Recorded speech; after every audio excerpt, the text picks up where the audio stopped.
저는 얼마 전 저희 부모님을 모시고 큰어머니의 장례식장을 다녀왔었습니다. 그 장례식장에서 돌아오는 길에 저희 아버지가 장례식장에서 참 많은 생각들을 했었던가 봅니다. 말수가 적으신 저희 아버지께서 제게 하시는 말씀이, 상철아, 이 세상에 살면서 내가 제일 잘한 일은 예수님을 믿은 예수님을 믿은 일이다. 그런 말씀. 여러분, 기독교에 대해서 한마디로 말한다면은 그것은 하나님의 그 엄청난 사랑을 알고 그것을 믿는 것이 교회입니다. 저는 이 추수감사절과 새생명 축제를 준비하면서 그 하나님의 사랑, 예수님의 사랑에 대해서 어떻게 표현하고 어떻게 전할 수 있을까 참 많은 고민들을 했었습니다. 그런데 그 큰 사랑, 그 엄청난 사랑을 말로 표현한다는 것이 쉽지 않습니다. 제 딸이 어렸을 때에 제가 제 딸들에게 물어봤습니다. 예성아, 예나야, 사랑하는데 아빠가 너를 사랑하는데 예나도 예성이도 아빠를 사랑해? 물었어요. 사랑한대. 얼만큼 사랑해? 그 작은 아이들이 자기의 그 팔을 크게 벌리면서 하는 말이 이만큼 사랑한다. 그런데 제가 볼 때에는 그 작은 팔을 아무리 벌려서 이만큼 그래도 커 보이지가 않는 겁니다. 그래서 애게 그만큼 그랬더니 이 아이들이 당한다는 거예요. 왜냐하면은 자기가 표현할 수 있는 최고의 표현이, 사랑의 표현이 이만큼 사랑한다라는 거죠. 여러분, 오늘 본문의 말씀을 쓰고 있는 사도 요한이 그 큰 하나님의 사랑, 그 놀라운 그 하나님의 사랑을 어떻게 표현해야 할까? 참 많은 고민을 했던 것 같습니다. 그리고 그 고민한 결과 끼껏 표현할 수 있는 그 표현의 방법이 무엇이었냐면은 하나님께서 세상을 이처럼 사랑한다. 우리 16절 말씀 다시 한번 읽어봅시다. 16절 말씀. 16절 말씀 같이 읽습니다. 시작. 하나님이 세상을 이처럼 사랑하사 독생자를 주셨으니 이는 그를 믿는 자마다 멸망하지 않고 영생을 얻게 하려 하심이라. 이 요한이 하나님의 사랑, 그 예수님의 사랑, 그 사랑에 대해서 표현하려고 하는데 아무리 고민하고 고민해봐도 우리 인간이 가지고 있는 그 말로는 어떻게 표현할 수가 없지요. 그래서 가장 큰 사랑을 표현하는 표현 방법이 이처럼 사랑한다. 이처럼 사랑한다고 그렇게 표현하는 것이에요. 근데 여기에 이처럼 사랑한다라는 것은 정말 상상할 수 없는, 우리 인간의 말로 표현할 수 없는 그 사랑이에요. 여러분, 우리 인생은 한 줌의 흙으로 만들어졌습니다. 우리는 대단한 것 같아도 흙에 불과합니다. 흙이지만 그럼에도 불구하고 하나님께서는 우리를 사랑하셔서 너무나 최고의 걸작품으로 만들어 놓으셨습니다. 하나님께서 우리를 만드실 때 그냥 만드신 것이 아니라 하나님의 형상대로 만들어 놓으셨어요. 여러분, 보통 보면은 작가들이 자기의 작품을 정말 사랑하고 자랑스러워하고 좋아하지요. 그래서 흔히 표현할 때에 내 생명처럼 아끼는 작품이다, 그런 표현을 쓰기도 합니다. 그러나 그것은 비유적인 표현입니다. 정말 자기 작품을 아무리 사랑하고 자랑스럽게 여긴다 한다 할지라도 그 작품을 대신해서 자기 목숨을 버리고 죽을 수 있는 사람은 이 세상에 아무도 없습니다. 그럼에도 불구하고 하나님께서는 우리를 사랑하셔서 자신의 아들을 죽기까지 내어주셨다. 그 사랑을 생각할 때에 이 요한은 어떻게 말로 표현할 수 없어요. 하나님께서 세상을 이처럼 사랑하셨다. 그렇게 표현하고 있는 겁니다. 여러분 여기 보면은 중요한 것이 있습니다. 하나님께서 세상을 사랑하셨다라는 것, 세상을 이처럼 사랑하셨다라는 것이고 또 하나는 그를 믿는 자입니다. 그 하나님의 아들을 믿는 자에게 그 말을 하고 있습니다. 여러분 여기서 하나님께서 세상을 사랑하셨다라는 이 세상은 다른 것이 아니라 세상의 모든 사람들을 다 사랑하셨다라는 겁니다. 목사님, 저는요 가난한데요. 저는 배운 것이 많지 않은데요. 저는 좀 못났는데요. 키도 작고요. 저는 장애도 가졌고요. 저는 남들 앞에 내세울 만한 것이 아무것도 없는데 하나님이 나를 사랑하실까요? 사랑하신다는 것. 내가 잘났든지 못났든지 부자이든지 아니면 가난하든지 하나님께서는 그것과 상관없이 하나님께서는 모든 사람들을 다 사랑하셨다라는 겁니다. 그 표현을 하나님께서는 뭐라고 표현하시냐면 하나님께서 세상을 이처럼 사랑하셨다. 그렇게 말씀하고 계시는 것이 나는 좀 부족하기 때문에 하나님 앞에 나올 수 없고 하나님의 사랑을 받을 수 없다가 아니라 하나님께서는 부족하고 못난 나를 하나님께서 이처럼 사랑하셨다. 그런데 하나님께서는 모든 사람들을 다 사랑하지만 하나님께서 구원하시는데 그 사랑하는 자를 구원하시는데 한 가지 조건을 말씀. 오직 한 가지 조건입니다. 오직 한 가지. 두 가지, 세 가지도 아니고 딱 오직 한 가지 조건이 그것이 무엇이냐면은 그를 믿는 자, 그 아들을 믿는 자. 그 아들을 믿는 자에게 하나님께서 구원하시고 영생을 주시겠다라고 하나님께서 약속하고 계시는 것입니다. 여러분 여기서 그를 믿는다 하는 것은 그 예수 그리스도께서 십자가에 죽으셨는데 그 십자가에 죽은 예수가 하나님의 아들이라는 사실을 믿는 것이고 그 십자가에 죽은 그 예수가 나의 죄 때문에 죽었다라는 그 사실을 믿는 것입니다. 여러분 그런데 세상에서 가장 믿기 힘든 것이 무엇이냐면 십자가에 죽은 그 예수가 하나님의 아들이라는 사실을 믿는 것이 그리고 그 십자가에 죽은 그 예수가 나의 죄를 대신해서 죽었다라는 그 사실을 믿는 것이 세상에서 사실 가장 믿기 힘든 이야기입니다. 그게 어떻게 믿어집니까? 여러분 이것을 믿기 위해서는요 가장 중요한 전제 조건이 있습니다. 그게 무엇이냐면 나는 죄인이라는 사실을 인정하지 않아요. 나는 죄인입니다 하는 것을 인정하지 않으면은 예수께서 나를 위해서 죽었다는 그 사실. 나의 죄 때문에 하나님의 아들이 이 세상에 오셨다라는 그 사실 자체를 인정하고 믿을 수가 없게 되죠. 그래서 예수님께서는 마태복음 9장에 보면은 병든 자에게는 의사가 필요하다. 건강한 자에게는 의사가 필요 없습니다. 그렇게 말씀합니다. 여러분 병든 자에게는 의사가 필요하지만 내가 병든지 않고 건강하다고 생각하면 의사가 필요 없습니다. 내가 죄인이라고 생각하면 그 하나님의 아들이 나를 위하여 십자가에 죽으신 그 아들이 필요하지만 믿어지고 그를 의지할 수 있지만 내가 죄인이라는 사실을 깨닫지 못하고 인정하지 못하고 결단코 예수를 믿을 수가 없습니다.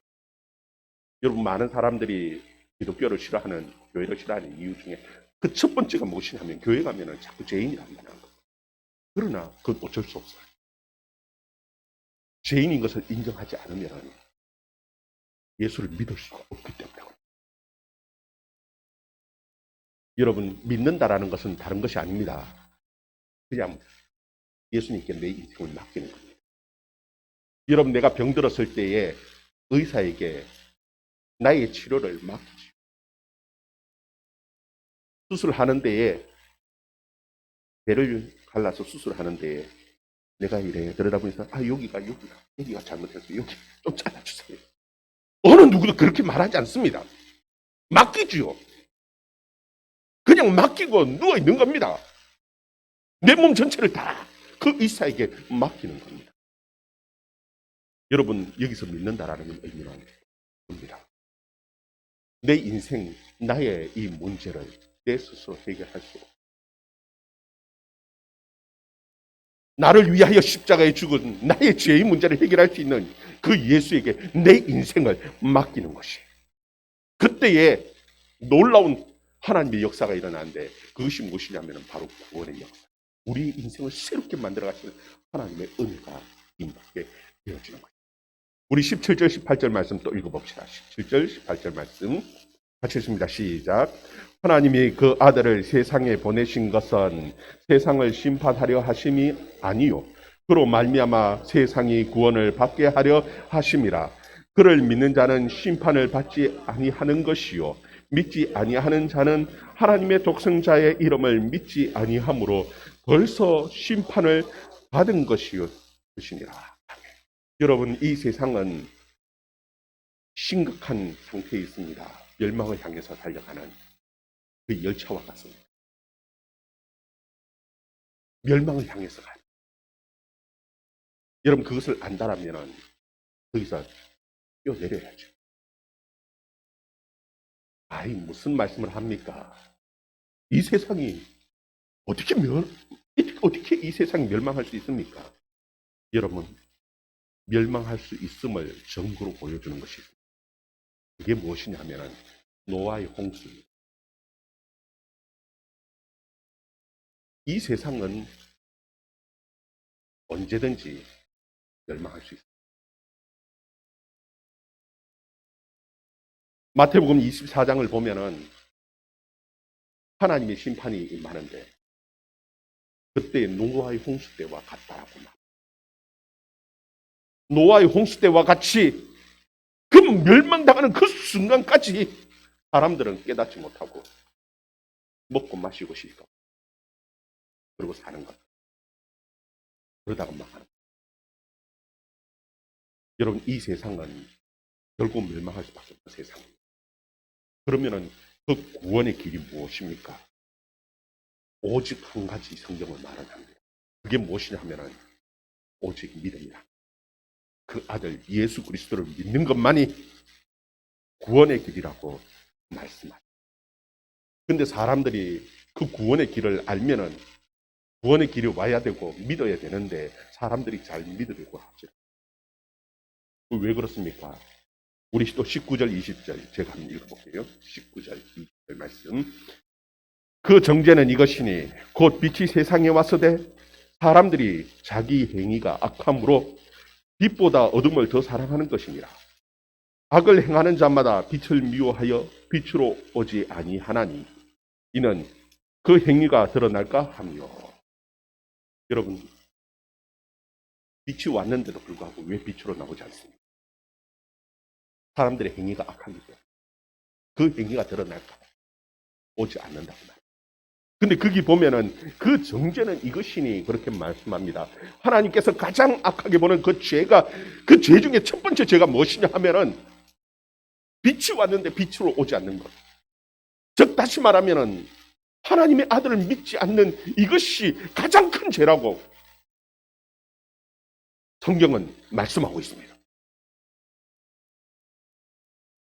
그 예수 그리스도를 믿고 하나님 앞에 그 빛 대신 예수 그리스도를 믿고 나올 때에 우리의 모든 죄는 다 용서되어지는데 그런데 죄 가운데 가장 큰 죄는 무엇이냐면 믿지 않는 것.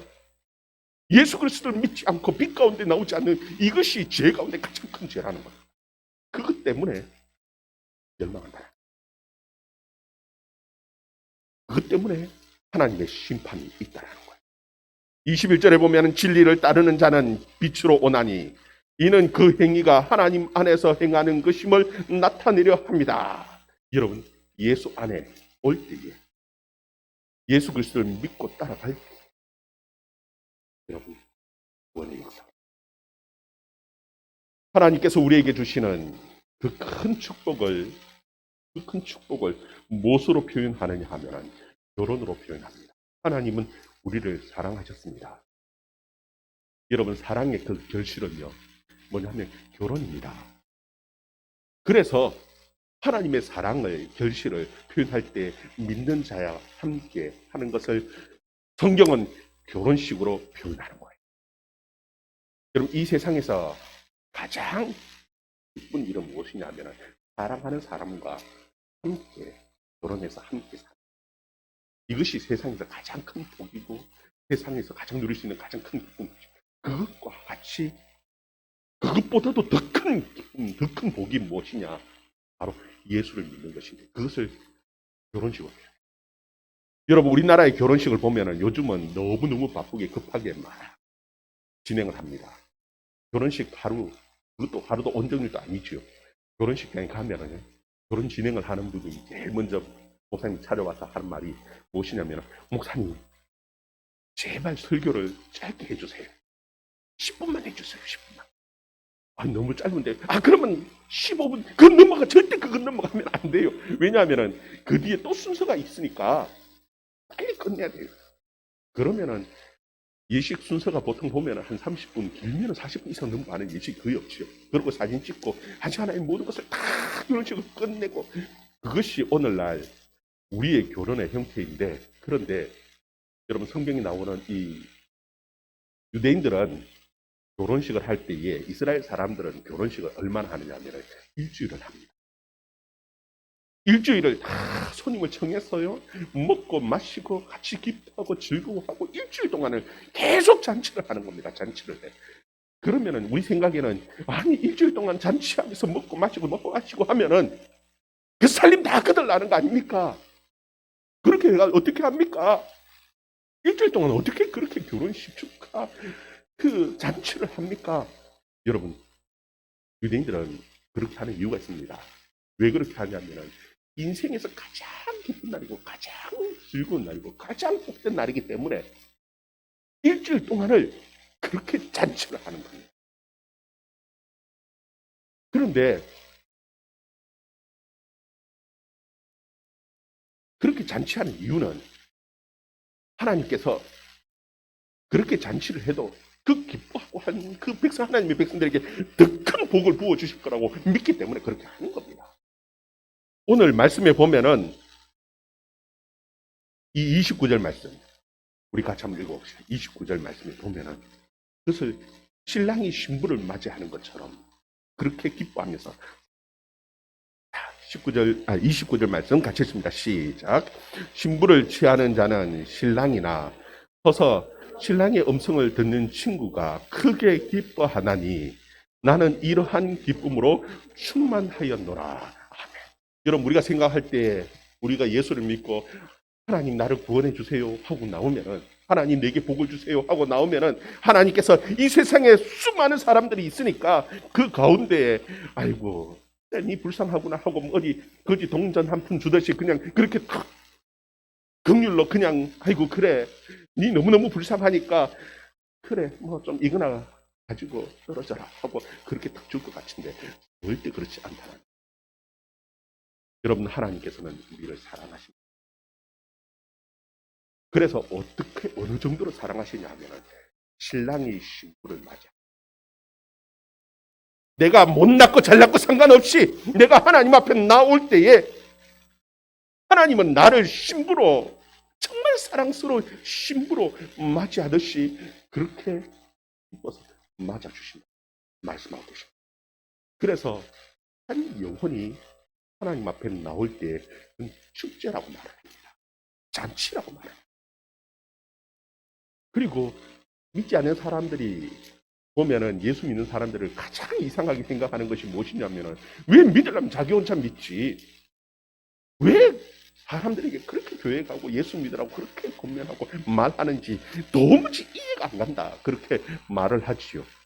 여러분, 그 이유가 있습니다. 그게 무엇이냐 하면은 바로 거기 나와 있는 것처럼 신랑의 음성을 듣는 친구가 크게 기뻐하느니 나는 이러한 기쁨으로 충만하다. 그렇게 표현하죠. 여러분, 신랑 친구들은 잔치하는데 신랑 신부만 잔치하는 게 아닙니다. 친구들을 다 같이 불러서 같이 기뻐해요.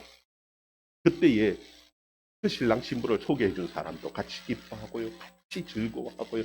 말하는 여러분, 예수 그리스도의 사랑이 너무 크다. 거기 보면은 요한이 예수님을 소개했어요.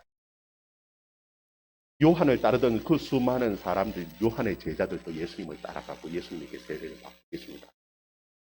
그때에 요한이 한 말이 바로 오늘 이 말. 요한이 하는 이야기가 27절부터 29절 말씀입니다. 같이 한번 27절부터 29절 말씀. 같이 읽습니다. 시작. 요한이 대답하여 이르되 만일 하늘에서 주신 바 아니면 사람이 아무것도 할 수 없느니라. 내가 말하는 바 나는 그리스도가 아니요 그의 앞에 보내심을 받은 자라고 한 것을 증언할 자는 너희니라. 신부를 취하는 자는 신랑이나 서서 신랑의 음성을 듣는 친구가 크게 기뻐하나니 나는 이러한 기쁨으로 충만하였노라. 아멘. 요한이 세례 요한이 예수님에 대해서 다른 사람에게 소개를 한 겁니다. 그리고 세례 요한을 따라오던 그 모든 수많은 사람들이 예수님을 다 따라가서 거기 세례받고 그의 제자가 된다고 따라가는데 그에 대해서 요한이 하는 말이 그것입니다. 내가 그 친구로서 기뻐하는 것처럼 그 잔치집에 친구로서 기뻐하는 것처럼 나도 왜냐하면 그 소개하기 위해서 내가 온 사람이기 때문에 그렇다. 그렇게 말해요. 여러분 왜 나를 이렇게 억지로라도 왜 이 교회에 데려왔느냐 바로 그 마음입니다. 여러분에게 나를 사랑했던 그 예수님을 여러분에게 소개시켜요. 그리고 여러분이 와서 똑같이 믿는 그 자체만으로도 함께 예배드린 사람이 기뻐하는 겁니다. 그 마음으로 잘. 여러분 정말 제가 믿는 예수님을 여러분들이 그 하나님은 이처럼 말로 표현할 수 없을 만큼 우리를 사랑하시는 그 하나님이시고 예수님. 내가 못났든지 내가 부족하든지 잘났든지 나를 사랑 예수님. 나를 도와주세요 기도할 때에 수많은 믿는 사람들이 있으니까 나를 그 중에 하나 그냥 툭 거지 동냥되듯이 그렇게 생각하시는 나를 가장 소중한 친구처럼 맞이해 주시는 그 예수 그 하나님. 여러분의 인생은 주의 이름으로 기도하겠습니다.